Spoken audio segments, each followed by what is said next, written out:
Negeri Lima, sebuah desa yang tenang di Kecamatan Laihitu, Maluku Tengah. Alamnya menyimpan kejutan yang lahir dari peristiwa tak terduga.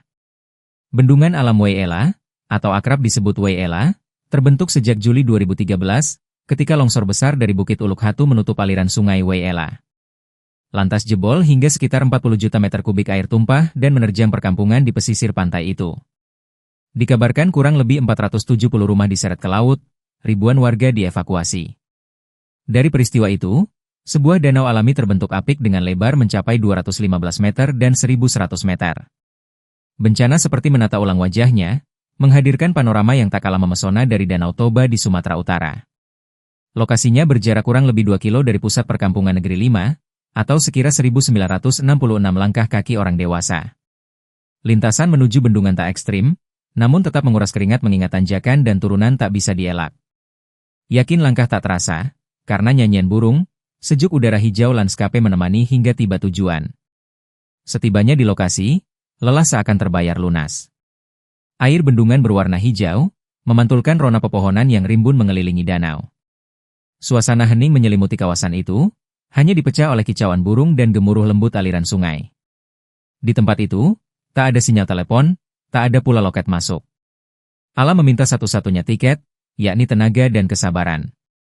Wisatawan biasanya memanfaatkan bendung ini untuk berenang, memancing, atau sekedar duduk diam, menikmati lanskape yang terbentang luas. Waktu seolah melambat, memberi ruang untuk siapapun yang hadir. Bagi Itups, Waiela bukan tempat asing. Ia mengaku sudah lebih dari 10 kali berkunjung ke bendungan alam ini. Dengan menetap di kota Ambon, tak menjadi alasan jara untuk Itups tetap hadir di bendungan Waiela. Itups yang juga merupakan founder Itups Ski Studio menilai Waiela memiliki kesan yang berbeda dibanding destinasi lain yang pernah ia jelajahi, mulai dari Ambon, Saparua, hingga Banda. Ia juga berharap agar setiap siapapun yang berkunjung ke Waiela, tetap menjaga kebersihan, agar alam tetap lestari.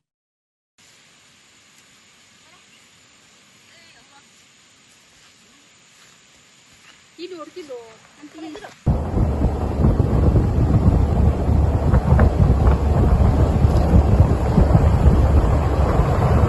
Kalau dihitung-hitung kayaknya sudah lebih dari 10 sih. Sudah lebih dari 10. Ya seperti yang dilihat, pemandangannya, suasananya bikin tenang, apalagi perjalanan menuju sini tuh betul-betul kasih banyak pelajaran, apalagi kalau pideng taman-taman tersayang. So, berapa ini mengelilingi daerah wisata di Maluku ini, berapa wisata yang sudah dikunjungi kira-kira sampai hari Sudah ini? banyak sih. Mulai dari Pulau Ambon, Pulau Seram, Banda, Saparua, Pulau Haruku, dan lain-lain. Lumayan banyak lah. Dan Waiela punya kesan tersendiri? Ya, Waiela punya kesan tersendiri. Itu kalau bisa dibilang dari banyaknya tempat-tempat wisata yang ada di Maluku, Waiela tuh masuk top 3. Download Tribun X sekarang. Menghadirkan lokal menjadi Indonesia.